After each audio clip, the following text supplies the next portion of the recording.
I'm Robert Mendoza, as she mentioned, coming from Texas. I'm actually the resident newbie on the AltoVita team, and we're going to be talking about uniting business travel and mobility 2.0. So very quickly, I'll allow my guests to give a brief introduction of themselves. So, hi everybody, good morning. My name is Souhilla Taarabit. I'm the head of corporate travel services for Al-Futtaim. I'm an ex-Amazon and PepsiCo that you are very familiar with, but you might not be that familiar with Al-Futtaim. So Al-Futtaim is a family-owned business headquartered in Dubai, and we operate in 5 different business units like automotive, retail, and so on and so forth. And if you go through our website, we are partnering with more than 200 famous brands across the globe, and one that you are very familiar with here is Marks and Spencer. So for M&S to operate in the Middle East and Asia region, they need to go through a local partner, and they have chosen Al-Futtaim for that. We are partnering as well with Volvo, with Toyota, Lexus, BYD, and like I told you, 200 brands in total.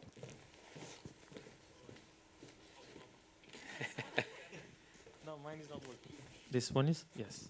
So I'm Diogo. I'm the Global Mobility Services Manager for Solvay, or Operational Manager for Solvay. Solvay is a chemical company, Belgium company, Belgium-French company, working on the chemical industry worldwide. We are the top leaders in chemistry. Chemistry means not chemistry to clean floors. Sometimes people ask me if that's the case. No, it's not. It's high technology chemicals, so all your cell phones, your cell phone screens, the stability of your cell phone screens work with Solvay chemistry. For example,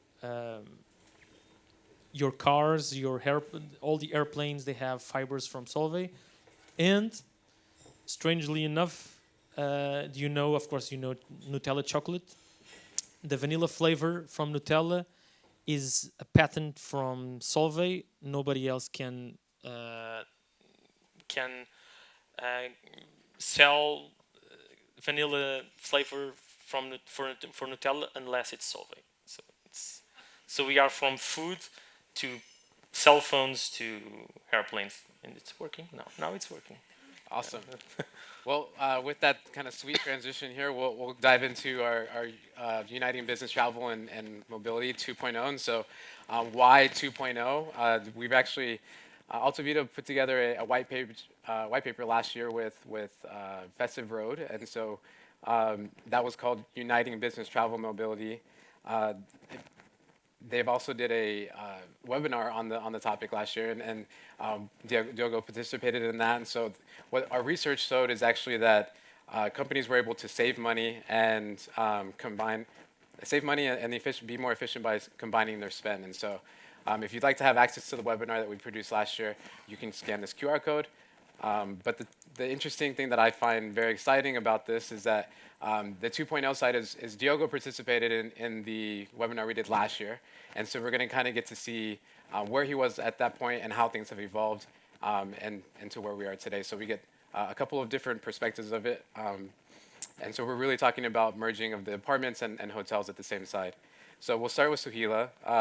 If you could tell us a little bit about your role and then where you kind of are in your journey along this process. Yes, sure. So, like I said, I'm the head of corporate travel services. Historically, Al-Futtaim used to have their own travel agency, in-house travel agency that was managing all the operations. And this is where actually it started when we decided to close the in-house business and move our operations to a third party.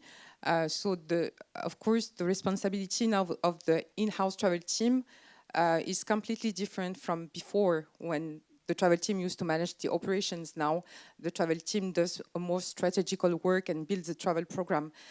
So when we closed our in-house business and decided to move our operations to a third party, this is where we started identifying gaps, because all the stakeholders that are managing travel, whether relocation, travel related to total rewards, benefits for the employee, leisure travel or business travel, were reaching out to the in-house travel agency.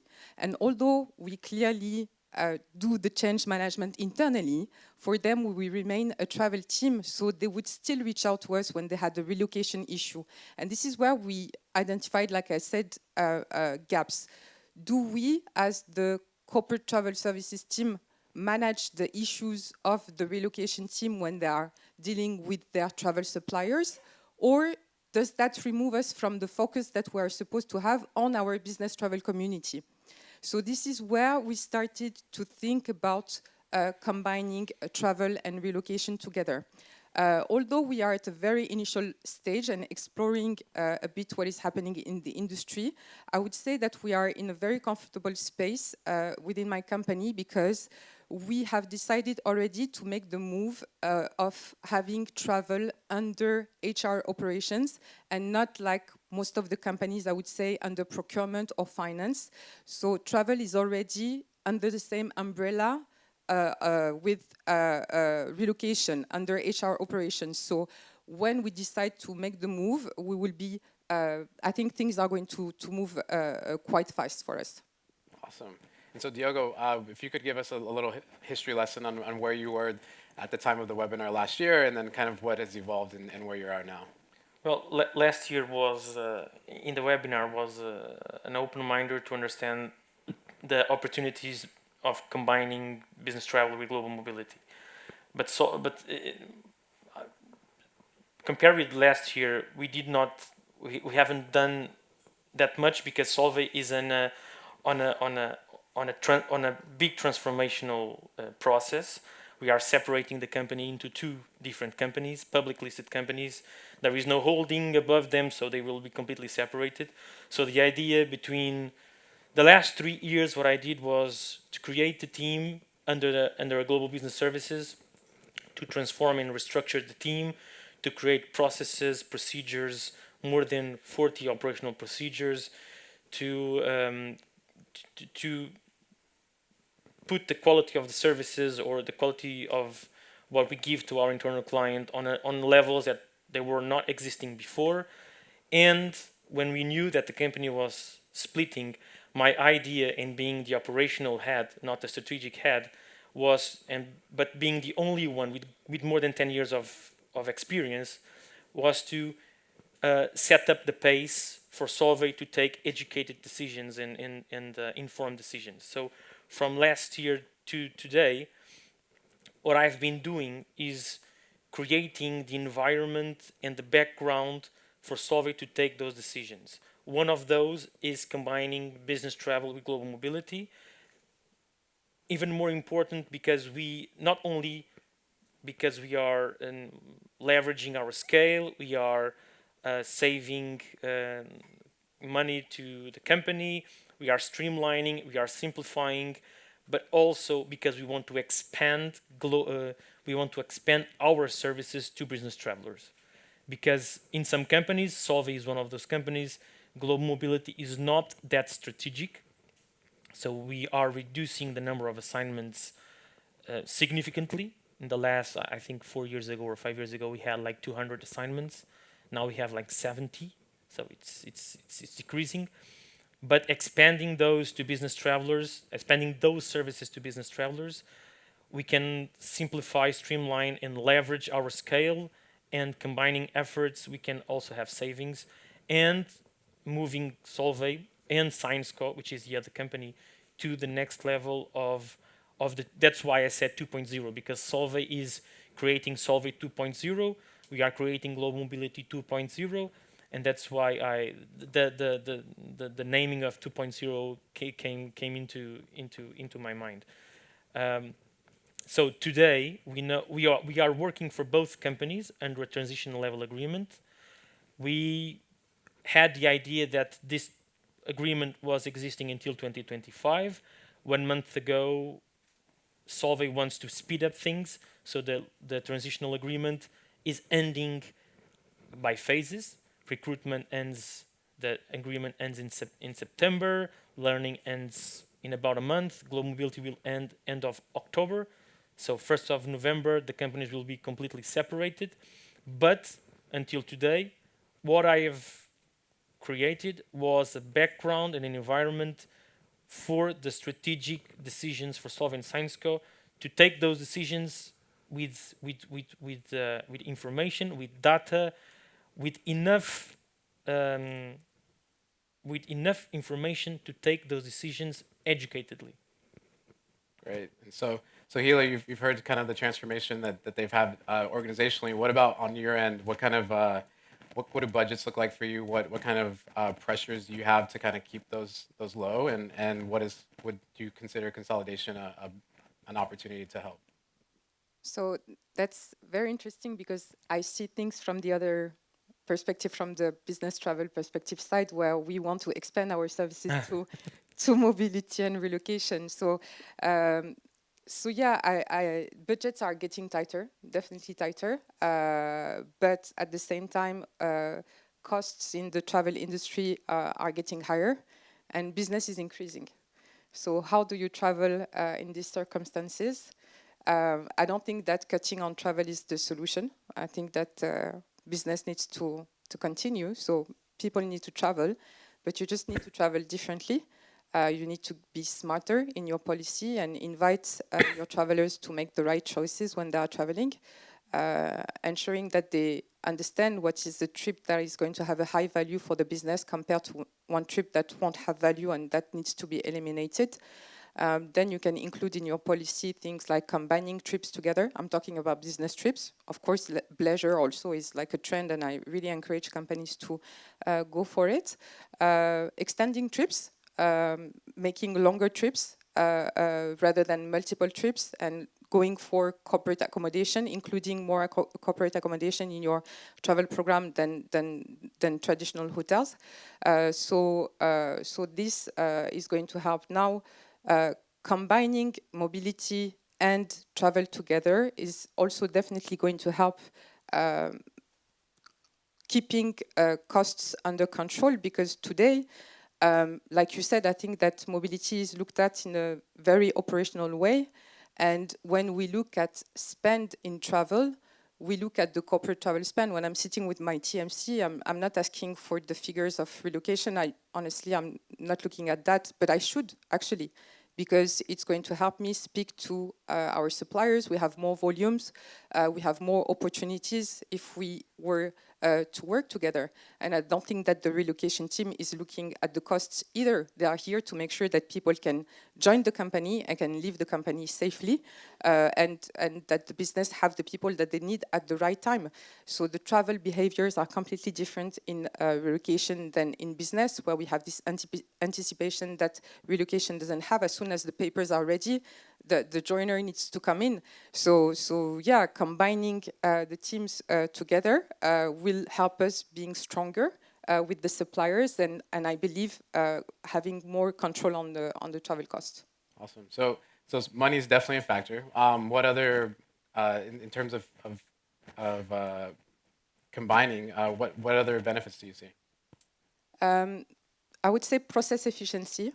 Like I said at the beginning, today the global mobility team, the relocation team, reaches out to my team to any issue related to the travel agency or the suppliers that we have in place, which I don't think that is fair when we are supposed, again, to focus on our travel community, the business travelers. But if you look at an employee, you need to look at the overall journey from the moment they join the company to the moment they leave the company, and all the business trips that they will do during their journey. And for me, the experience needs to be seamless throughout the journey. So for that, you need to have the right suppliers, you need to understand their needs, and again, you cannot have relocation working in silo with their suppliers and travel working in silo with their suppliers. It doesn't make any sense when you think about it. We've been operating like that for years, but when you think about it, you're like, why we didn't do that earlier, actually. We need to combine our efforts to make the experience of the travelers and the employees relocating or leaving better, and having smoother processes internally as well. Yeah.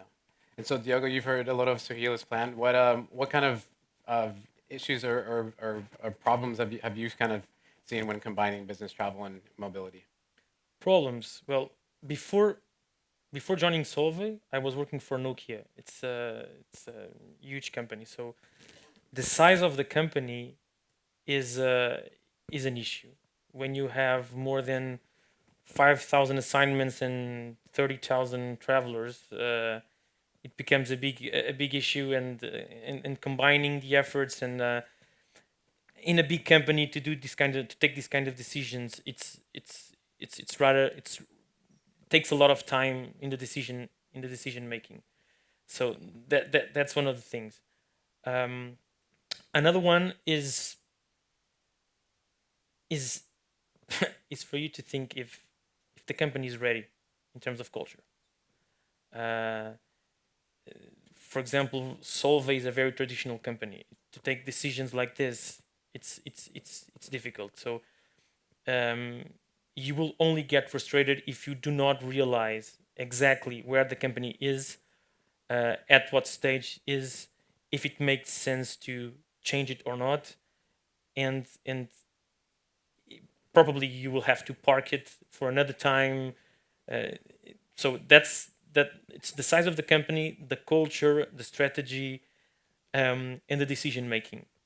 So those are the difficult things to not only to transform or to combine business travels with global mobility, but other things in global mobility. So it's that's Yeah. the So you've been through the process a little bit, and if you could go back into a time machine and change one thing from the beginning, what would you do differently? I don't regret what I've not done. I'm regretting. I just regret what I've actually the other way around. I don't regret things I did. I regret things I haven't done. Um, Probably I do not regret anything in the past, but for sure I will do things differently in the future. Um, I'm leaving Solvay in a couple of months from now, and and and I'm preparing for the next adventure, next career opportunity and development opportunity. So yeah, probably I will find a company who is ready for transforming. So that's one of the things differently is to embark on a risky project, because I like taking risks. So I would like to go on such a company that is ready or willing to transform uh, big time, so that I can leverage my experience and my that's the basically the thing. All right. So Souhilla, so you're fairly new in your process. What we've talked a little bit about challenges. What kind of roadblocks are you encountering now, or do you foresee as you begin this journey? So I think that we are all convinced that it makes sense to combine mobility and travel together, and it looks amazing on the paper. We can make savings, we can have offer greater experience to our employees. But how do we technically put that into practice?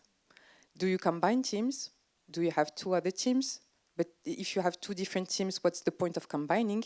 If you have SMEs doing relocation and other SMEs doing travel, what's the point of having one global mobility team? Do you have one global mobility policy, or do you have a corporate travel policy and a relocation policy? Do you use the same suppliers? Do you have the same rules of travel? So I think we need to go for it and explore as we go, and do what makes sense. Like you said, it depends on the culture of the company, of the size of the company, where your employees are relocating to, where your business travelers are traveling to. So yeah, I think it's actually a big of a task, but exciting at the same time. With knowing the outcome that we will get of it, I think it's a good opportunity for us to create. Nice. I like that you see the roadblocks as opportunities for change. I So. think that where are you investing is the most important part, and a company that doesn't have a link between business travelers, global mobility together, and link them with talent management and talent development, there's something broken there. And a company where the most of the assignments are for employees that are about to retire, for example, where are you investing? You are losing your investment because the employee will leave the company and the expertise will leave with it. So it's very important to combine efforts, but you need to combine efforts with something else. And this something else is talent development, talent management. We are in a war of talent. That's what we hear. The talents are not so many, and we need to fight for those talents. If you are not attractive enough with your global mobility, business travelers, and if you do not invest on it, then you are losing talents to other companies. I saw this happening in Nokia. I saw this happening in Solvay. This happens in many companies where you. I have a cousin who was a general manager in a big multinational company, and when the assignment was ending, he talked with me saying, "You are in global mobility. Tell me, is it normal that after this career move, the talent management, the talent in HR, talent management in HR tells me uh, there is no position for you?" So it doesn't make any sense. So if we can combine everything, but if we do not combine it with our talent strategy, you can combine whatever you want. If you don't do that, you will lose your talent. Yeah. No, more and more, you're definitely seeing trends of prospective talent to consider the travel programs and being able to put their wellness up front as a priority for them. So that's definitely important. I do want to pivot a little. Souhilla, we wanted to talk about the Middle East. And so could you elaborate a little on what extended stay accommodations look like in that area, the expenses involved with it, and then as well, tell us a little bit about Saudi Arabia. We're hearing all about the large projects that are going on. Is this something that you get involved with? Yeah, so we have a roundtable around Middle East this afternoon with Nada from AltoVita. So join us there. We will speak more about Middle East particularly. But yeah, it's a very exciting and dynamic region that is booming. And yeah, costs are getting out of control there when it comes to accommodation specifically, and more particularly in Saudi Arabia. So Saudi opened up not so long ago to international travelers. Before, the accommodation was for domestic travelers mainly, or people coming for pilgrimage. But now you still have the domestic travelers, you have for leisure, you have international business travelers, you have people relocating to Saudi from foreign countries, you have people relocating from a city to another within Saudi, and you have also the short assignments for a specific project in a specific area in Saudi. So all these people traveling into Saudi with this amount of accommodation there. So it's not easy. There is a very high demand, and I think that it's very important for companies who have employees relocating to Saudi or traveling for business to Saudi to have their corporate accommodation suppliers ready with accommodation tagged as preferred supplier to make the life of your employees easier. Not so many problems in big cities like Riyadh, Jeddah, problems related to the availability, again, because there are a lot of things happening there, but accommodations are there. But if you have to go to more remote locations, you might have challenges. So it's important to have your suppliers ready, your accommodation tagged as preferred for your employees to make, again, their life easier. Great. And so we're going to have some time to have some audience questions. So I want you guys to be thinking about any questions you might have for Souhilla or Diogo. But before that, before we finish, I'd like for you guys to leave the audience with what's one takeaway or one thing that you'd like them to understand. Diogo, I'll let you go first. Takeaway. If you have experience in global mobility, in business travelers, if you know what needs to be done,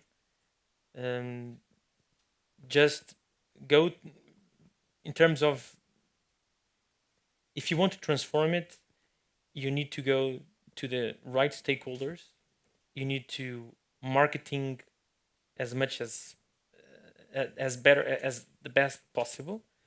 Um, do not let go on your beliefs in terms of global mobility, in terms of what you know, what is the next level for transforming. But if you want to do it the right way with the right stakeholders, with the right marketing strategy for internal clients. In the same way, know exactly where your grounds are, what's your culture. If the company is ready, do not frustrate yourself. Wait a bit more if this is not the right time, but grab it and take it forward. All right, Souhilla. So I would like to highlight the importance of working from the customer backwards because my employees are my customers and the suppliers I'm working with have also the same customers. And I would like to share a quick story with you because I relocated from Europe to Dubai 9 years ago. And although my company back then did a wonderful job when it comes to relocation, I was extremely anxious to start a new life from scratch in a country that I didn't know. And I felt weak, I was stressed, I was sleeping all the time, I didn't know what was happening. I went to the doctor who actually told me that relocation was the second source of stress after divorce. Wow. So, yeah, so you have to know that. So again, going back to the customer experience, we need to make sure that everything is smooth for them. Of course, frictions will happen, but you need to be prepared. You need to have the right accommodation for them, whether for relocation or for business travel. You need to choose the right suppliers. And most important for me is that suppliers, companies, and travelers need all to work together, because it's great. There are a lot of things happening in the industry, but we cannot work in silo. We need to combine our efforts and understand the needs of our customers, and again, work backwards from them. I think it's if the accommodation is secured, all other things will come easily. I think that people are stressed when they have no accommodation and they go alone. The family is coming, but they do not see the end of the tunnel, so they get stressed. So set up the right expectations since the beginning. Explain to the employees that we need to meet halfway because different employees, different personalities, different ways of thinking, but we need to work together. And I came to experiences where the employees, if I would be the one relocating, I would be very excited because I love to travel. So if somebody says to me, you relocate to Dubai or to Australia, I would say I go yesterday because, and I would do all by myself because I would be, and I would say to my wife, let's go, kids, let's go, everyone, because for me it's, but I see employees so stressed that sometimes I think, is it the right employee to relocate? When the employee has so is creating so much difficulties in the process, is it the right employee or not? In the other way, we understand it's a disruption. So, but we need to meet halfway. The employee needs to understand that there is a part that the global mobility team will do. There is a part that that the employee will have to do. We cannot be seated just waiting for things to happen. We need to work together. We need to set the expectations, but we need to support the employees the best we can. And the most important thing is the accommodation. When the employee, because I had cases of employees that came to the country, they were in a temporary accommodation, and there was somebody knocking on their door because somebody forgot to extend the accommodation. So the family was there. His wife was in her pajamas, and people were coming. It was really stressful. So we really need to support as much as we can in setting up the right expectations with the right services. Right. And so with combining and merging our business travel, that's how you can you can set up those expectations. We don't have any time for any questions after all, but if you do have any, Souhilla mentioned she's going to be leading a round table today, so you can always catch her on that as well. So if you could give a thank you with me to our guest here. Thank you.